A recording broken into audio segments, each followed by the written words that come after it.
Bom, boa noite a todos. Meu nome é Eli.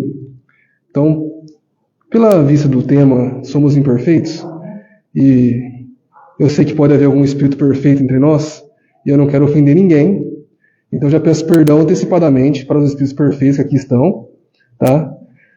Eu sei que vai ser repetitivo, não é para vocês, mas para aqueles que são imperfeitos, reconhecem isso, talvez sirva um pouquinho. Eu também quero me desculpar com as mães, fique feliz das mães, né, esse domingo, com os amigos, sabe, aquela avó, aquele avô, que fala que a gente é perfeito. Estou me perdoando, quero pedir desculpa para eles também. Vocês são perfeitos para eles, tá? É tudo certo. Essa aqui é para nós, que reconhecendo somos imperfeitos. Como o Vado disse, às vezes a gente acha que está muito próximo de mais de Jesus do que do próximo ao nosso lado. E a gente julga, a gente pensa que o irmão é menor do que nós, é menos do que nós. Isso por causa da configuração do mundo e dos status que nós temos aqui, né? As configurações de aonde eu estou, quem eu sou, a família que eu nasci e tudo mais. Só que para o espírito, isso é passageiro.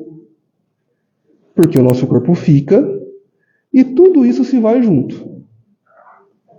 Mas a nossa mente ainda pensa e acha que realmente somos perfeitos, né? E às vezes só numa fase que nós achamos que somos perfeitos. Na infância era bonitinho, olha, que lindo e tal. A adolescência já não é mais perfeito. Na vida adulta, sou perfeito. Chega na idade, terceira idade, não é mais. Então a gente vê que a gente flutua. Quem faz algum esporte sabe, nossa, fiz um jogo perfeito. Hoje eu explanei perfeito, fiz uma aula perfeita hoje. Quem faz palestra, ou se arrisca a fazer palestra, também pensa nisso. Nossa, aquela palestra foi tão boa, falei tão bem, falei do jeito que eu ensaiei, do jeito que eu queria, do jeito que eu estudei. E tem palestra que fala, nossa, mas será que eles entenderam que foi totalmente o contrário do que eu imaginado que eu ia falar? Então, e de imperfeição, aqui, ele vai variando. Então há dias que nós estamos felizes, dias que nós estamos tristes. Então não é que nós não temos felicidade, só não temos felicidade plena. Temos felicidade, somos felizes em alguns momentos. A gente vai falar um pouquinho sobre imperfeição hoje, e porque nós somos imperfeitos. E não só isso. Falando em imperfeição, já que somos imperfeitos, tem que saber o que é imperfeito, né? Então, o adjetivo imperfeito, segundo o dicionário, não é perfeito ou não é totalmente adequado. Eu fico com a segunda parte. Às vezes somos adequados e às vezes não estamos tão adequados. Ao ambiente, ao dia, à situação, isso acontece. Às vezes incomodamos, ou às vezes nos incomodamos. Saímos do equilíbrio. Não é assim? Mas tem uma frase de Emmanuel, que está lá no Rumo Certo, capítulo 28, que diz o seguinte: todos nós, espíritos em evolução no planeta, somos ainda imperfeitos. Somos ainda imperfeitos, mas úteis. Então, primeiro termo, esse ainda aqui faz toda a diferença. Porque há quem diga que vai ser sempre imperfeito. Eu nasci assim, eu cresci assim, vou morrer assim, né? A gente brinca que é a síndrome de Gabriel. Mas todos nós estamos indo rumo à perfeição. Cada um a seu passo, mas esse é o destino final. A gente quer ser feliz, né? Nós estamos indo rumo à felicidade. E nós sabemos, pelo menos pela explanação dos mundos, que a felicidade não é a perfeição ainda. Mundos felizes e mundos perfeitos. Tem um degrauzinho ainda. Eu não sei quantas escadas tem esse degrau, mas tem um salto aí. Mas uma característica que eu gosto muito está na questão entre 96 e 97 do Livro dos Espíritos, que é a classificação dos espíritos, que diz o seguinte: os espíritos perfeitos têm uma característica que só eles têm. Eles compreendem a Deus. E isso faz toda a diferença. Porque nós não compreendemos nem o que Deus fez. Quem dirá compreender a Deus? Mas a gente ainda acha que é perfeito. Mas tem outra parte aqui. Somos úteis. E há quem diga que não é útil. eu não sei fazer nada, eu não sirvo para nada. E aí se torna o imperfeito eterno. Porque já que eu não sei fazer nada mesmo, eu sou imperfeito mesmo, então eu vou errar mesmo, porque eu já sou imperfeito. E aí fica confortável. Não é assim? Estou errando mesmo? Vou continuar errando. Vou continuar seguindo esse caminho de imperfeição. Mas nós somos úteis. E para aqueles que pensam que não são úteis, eu peguei o exemplo do Dia das Mães. Quando você nasceu, você se tornou uma mulher mãe. Você mudou toda a atmosfera de uma casa, de uma família. Você fez um homem pai. Independente se eles estão contigo ou não, conviveram ou não, você os tornou isso. Você trouxe essa possibilidade, essa responsabilidade. Então, às vezes, sem nós fazermos nada, só por nós existirmos, nós somos úteis. Até mesmo o sofrimento nosso é útil. Algumas pessoas, alguns comediantes, que eu não vou citar aqui, eles dizem que se você tem uma doença muito grave, é bom que um artista, alguém muito famoso, tenha também. Porque aí todo mundo começa a pesquisar sobre para ter a cura. Agora, só você ter a doença, e se você não for famoso, ninguém vai procurar essa cura. Então, só de você, às vezes, passar por uma dificuldade, você ajuda outra pessoa que está passando pela mesma. E aí que está a questão de, eu não sei fazer nada, eu sou imperfeito mesmo, tal. Mas aqui é para aprender. É por isso que o sofrimento aparece, que é para a gente aprender como é que é sofrer aquilo lá. Porque às vezes o outro sofre, a gente não consegue entender. Não consegue ter um pouco de empatia, não consegue ter um pouquinho de cuidado com o outro. Então a gente sofre e aprende. Para a gente aprender a fazer algo, a gente tem que fazer primeiro. E as primeiras vezes, quando a gente não tem nenhum domínio daquilo, o que acontece? A gente erra, a gente fracassa. E quem é perfeito hoje, fracassou ontem, e fracassou, e tentou de novo, até que conseguiu. Mas se essa pessoa deixar de praticar, ela tem experiência, mas talvez ela perca a habilidade. E deixou de ser perfeita. Então o estado de perfeição é aquele estado que você não se altera. Não tem como alterar você. Então, eu estou aqui, está tudo certo. Só que aí na casa espírita eu estou perfeito. Estou equilibrado. Tem aquela voz espírita, né? Meus irmãos, feliz em vê-los. Né? Aquela voz de veludo, tranquila. Mas eu pisei ali fora, alguém esbarrou em mim, alguém me fechou no trânsito, a perfeição acabou. A perfeição durou 5 minutos, 1 minuto, 2 minutos. Então não é que nós não somos perfeitos, nós não conseguimos segurar essa perfeição. Compreende? Que não é que nós não temos potencial para ser perfeito. É que às vezes a gente escolhe não ser mesmo. É mais fácil ser imperfeito. Vou seguir um pouquinho. Lá em Mateus, capítulo 7, de 21 a 22, diz o seguinte: nem todos os que me dizem Senhor, Senhor entrarão no reino dos céus, mas somente aqueles que fazem a vontade de meu Pai que estás nos céus. Lembra que eu disse que os espíritos perfeitos compreendem a Deus? Tá. Aí você fala, então, não dá para me fazer isso, porque eu não sou perfeito, não compreendo a Deus, como é que eu vou fazer as coisas? Tem razão. Então vamos continuar todo mundo parado na imperfeição mesmo, porque a gente não nasceu perfeito, Deus criou todos nós simples e ignorantes, caminhando cada um a seus passos, mas fazer a vontade de Deus não quer dizer compreender a Deus. E Deus é generoso conosco. Então, Ele deixou pistas. Ele deixou exemplos para que nós sigamos do melhor modo possível. E uma delas está em nós mesmos, que é a nossa intuição. Porque não há mal nenhum ser imperfeito. O mal está em querermos teimar em ser imperfeitos e ainda afetar os outros negativamente. Ainda fazer o mal sabendo que é mal fazer aquilo. Prejudicar sabendo que estamos prejudicando. Magoar sabendo que estamos magoando. Entristecer o outro sabendo que estamos entristecendo o outro. Isso sim é ser imperfeito e se manter imperfeito. Não é tentar ser perfeito e falhar, mas é insistir na imperfeição. Achar bonito ser imperfeito.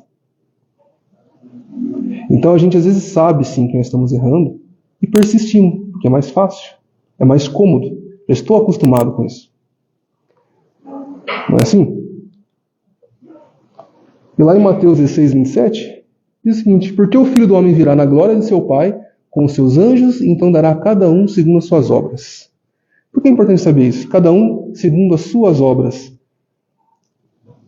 Porque às vezes a gente ouve a seguinte: Jesus me salvou dos pecados. E parece que a morte de Cristo fez com que as nossas tarefas não fossem necessárias mais. Que a nossa parte não é mais necessário fazer. Mas é segundo as suas obras, as nossas obras. Aquilo que nós entendemos é o nosso avanço. Cristo era perfeito, não nós, ainda. Os discípulos não eram perfeitos, mas todos tiveram a sua participação e parcela de contribuição, até para nós. Eles tiveram que fazer a parte deles, lapidar os seus corações e ver o que necessitavam. Então eu posso vir na casa espírita, eu posso ir num culto, eu posso ir numa missa, eu posso ir onde for. Eu posso ir na ciência, ler todos os livros e aprender muito. Mas se eu não colocar em prática, eu sou um bom teórico, mas não estou fazendo a vontade de Deus. Mas eu não estou sendo perfeito. Eu sei o que é a perfeição, teoricamente, mas eu não estou disposto a ser perfeito. Não estou disposto a progredir. Eu não quero.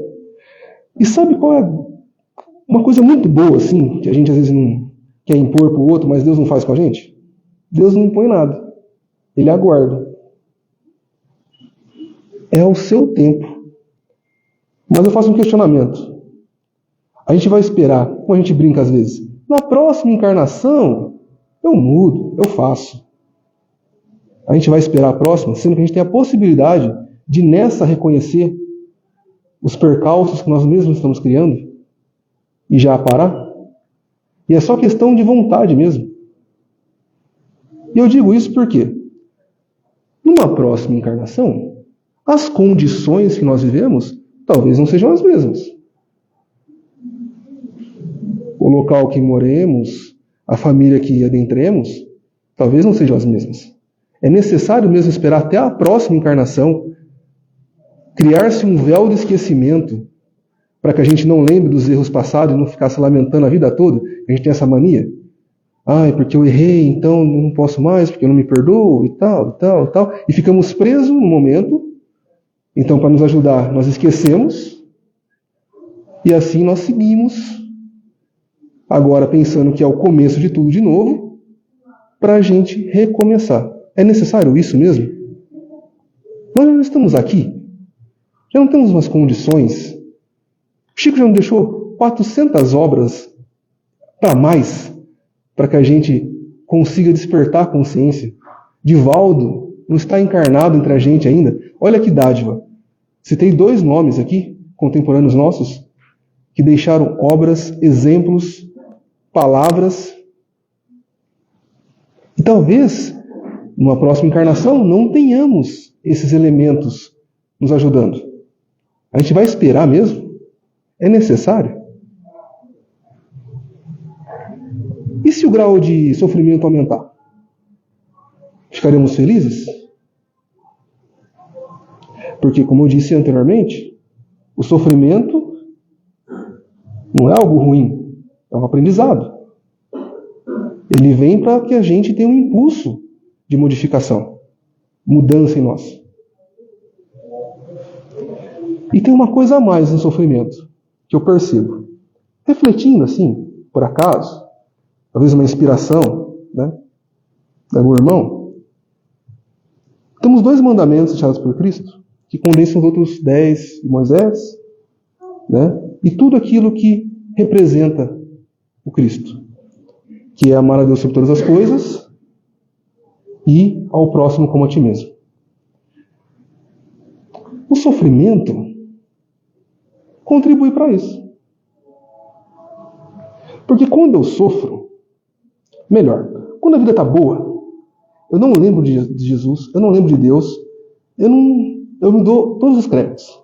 Eu fiz isso, eu conquistei isso, eu cheguei em tal lugar, olha como eu sou bom, olha como eu faço, olha tal.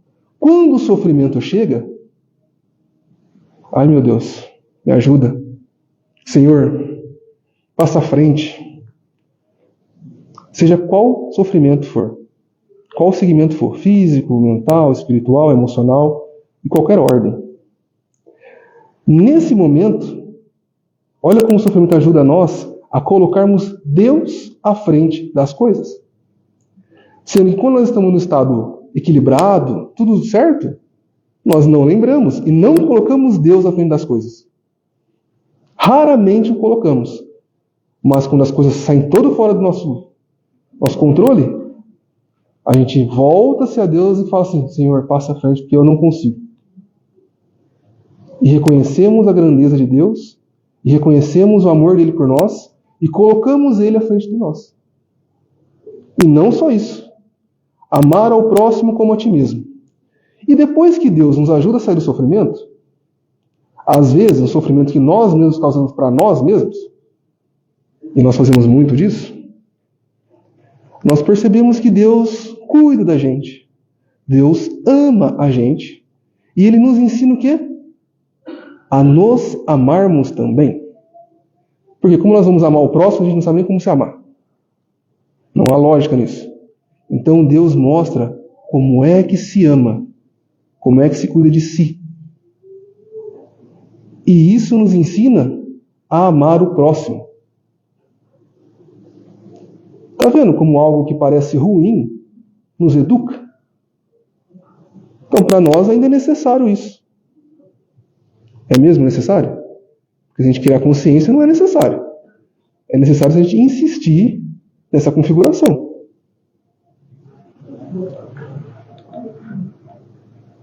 Mas, pode ser que alguém diga que, mas Eli, eu não consigo entender Cristo, Deus não deu pista nenhuma para mim, eu não sei como ser perfeito e nem manter, né, a perfeição.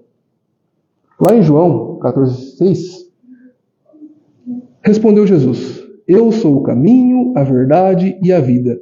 Ninguém vem ao Pai a não ser por mim. Então, o exemplo, o manual, está no Evangelho. Um dos manuais. Há outros. Esse é o que eu entendo melhor e é o que eu me afinizo. Mas talvez você tenham outros orientais aí, ou outra coisa do tipo. Não podemos falar que a perfeição está somente em um ponto. Deus é generoso quanto a isso. A verdade não está somente em nós. Mas, esse é o que nós sabemos em detalhes e que nos trazem que é o modelo mais perfeito que aqui passou entre nós. Esteve entre nós. E Jesus diz, eu sou o caminho, a verdade e a vida. O caminho é se seguir, então eu estou em dúvida. Eu faço isso ou eu não faço isso? O que Cristo faria? Como Cristo agiria? A gente se pergunta isso antes de uma tomada de decisão? Ou a gente simplesmente faz e depois que não dá certo a gente volta e fala, Cristo, me ajuda. Jesus, será que dá para me ajudar aqui? Mas e antes? A gente coloca ele à frente? Como é que Cristo agiria nessa situação? A gente tem essa paciência? Ou a gente é tão soberano das coisas, tão ansioso em colocar em prática que nós somos, o nosso ego é tão grande, que a gente primeiro faz e depois vem pedir novamente acolhimento a Deus, a Jesus, aos amigos espirituais. depois que já falhamos. Porque Ele sempre deixou aberto as portas para quem quisesse. Eli, mas eu não sei procurar.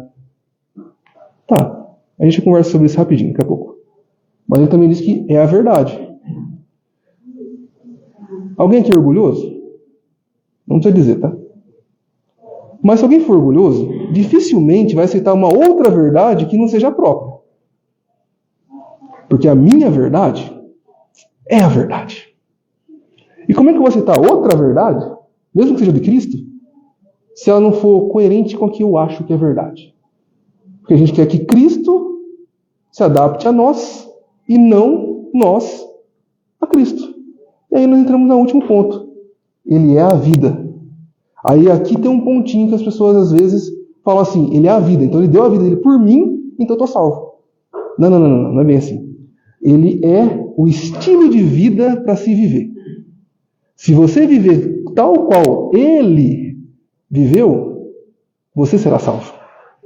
Não é a vida dele que salvou, é a maneira dele viver. Aí alguém pode falar assim, mas Eli, eu não vou deixar o celular, a televisão, porque essas coisas não tinha na época dele, não. Eu não vou deixar isso para lá. Mas não é a questão da época. É como eu me comporto com o próximo, no dia a dia. É a postura diante das coisas, das situações. Não é viver em cabana, no meio do mato. Não é isso. É internamente. É o quanto me modifico olhando a Cristo, percebendo as minhas imperfeições e buscando lapidar elas para ser mais próximo dele. Como eu disse, alguém pode falar, mas Eli, eu não sei como é que procura, como é que segue esse caminho. É por isso que nós estamos aqui. É por isso que há palestras, é por isso que há missas, é por isso que há teólogos estudando nesse momento, há pastores, há pessoas que estão imbuídas de boa vontade para entender a Cristo e trazer isso para nós. É por isso que as psicografias tentam exemplificar o máximo possível as conversas de Cristo com os apóstolos. Leiam Boa Nova. Vejam ali o trato de Cristo com os discípulos, com as pessoas, com o ambiente, com a cultura. É isso. Há elementos para ajudar. A verdade não está num lugarzinho só. Mas ela aparece para quem deixa um pouquinho o orgulho de lado, o ego de lado, e está aberto a receber essa verdade nova. E colocar em prática, é claro.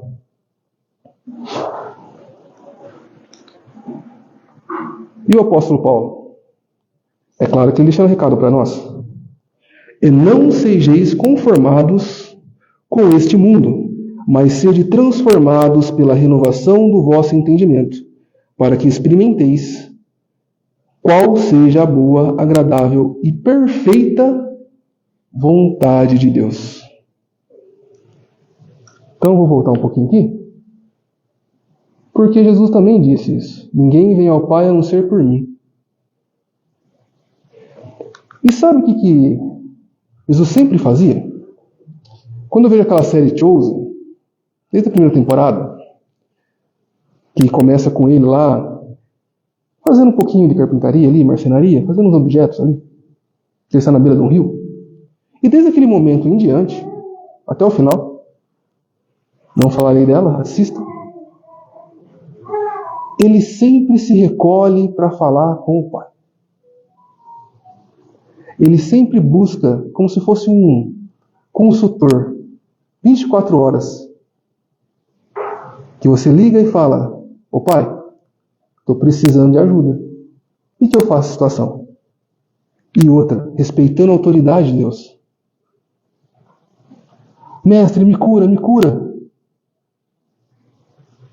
Antes dele curar, ele se recolhia internamente e pedia permissão ao Pai. Em nossas vidas, nós temos esse hábito de colocar Deus à frente das coisas? Fazendo o primeiro mandamento que Jesus deixou?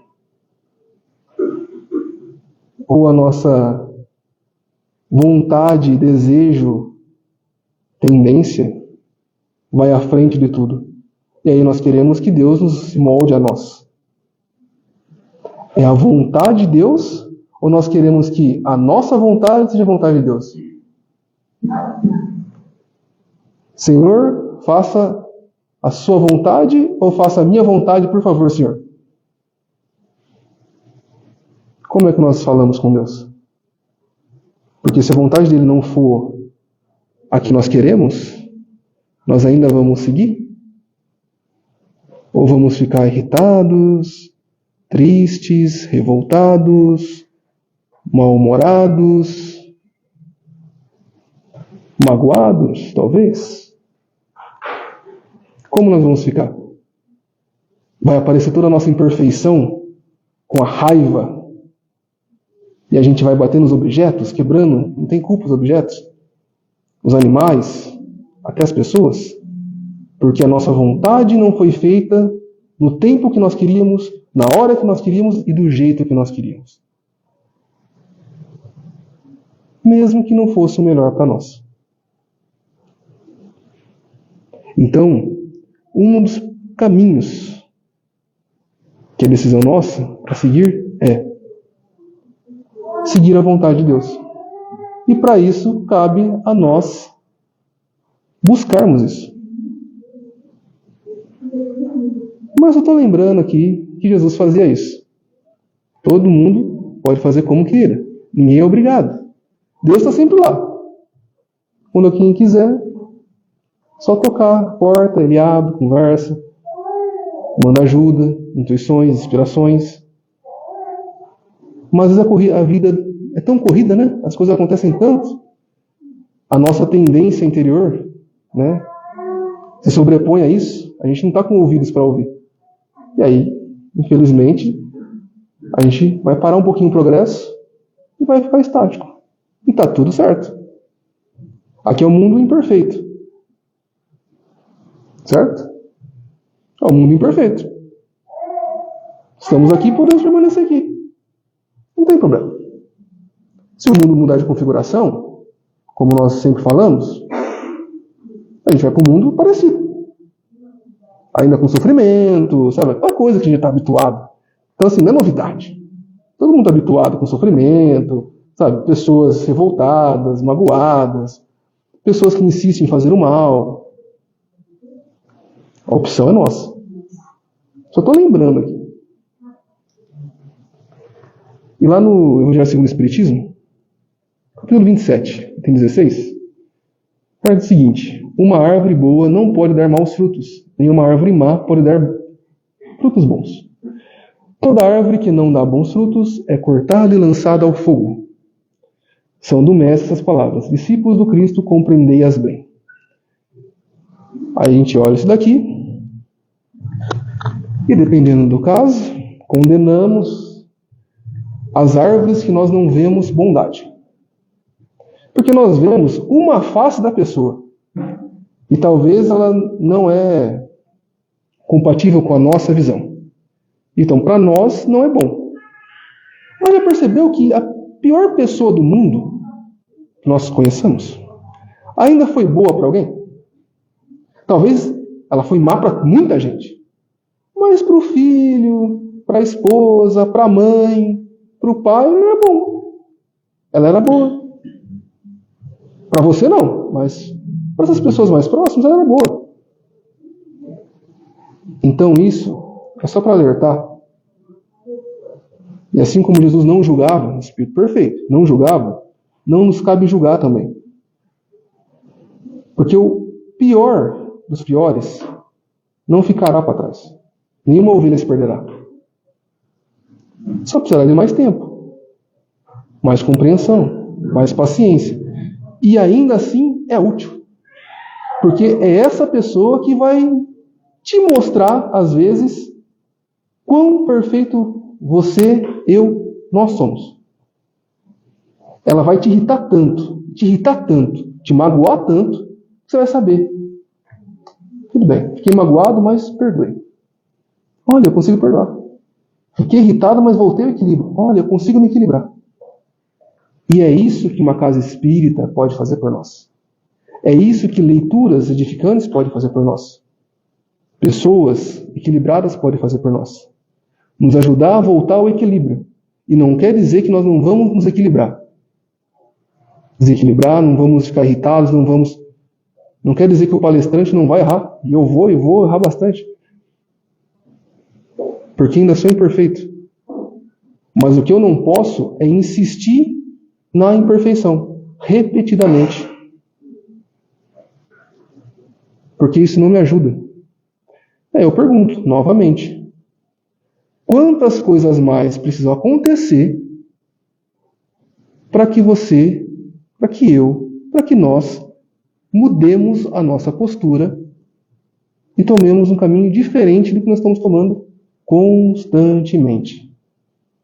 Na próxima vida eu faço isso. As tendências permanecerão.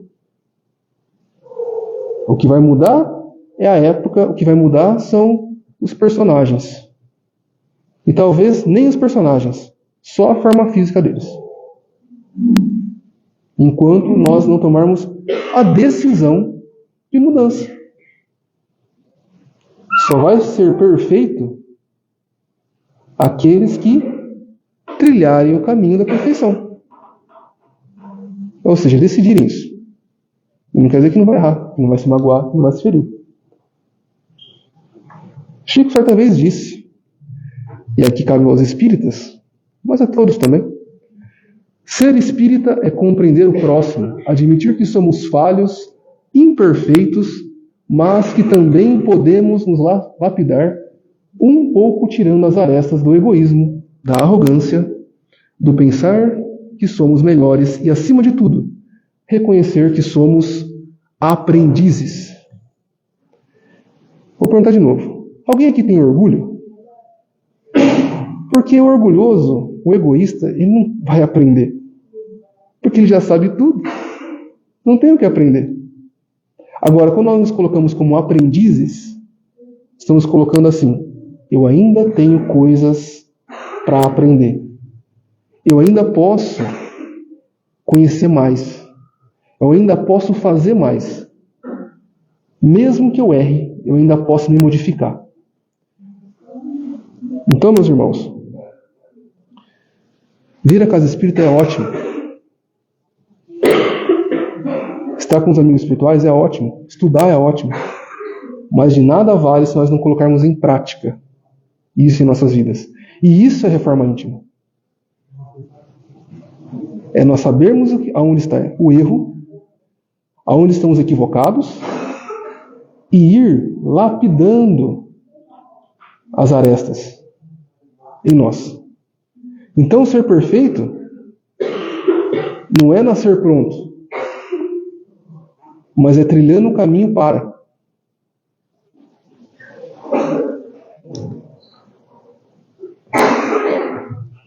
E com isso eu me despeço, pois nós somos imperfeitos, mas ainda somos úteis.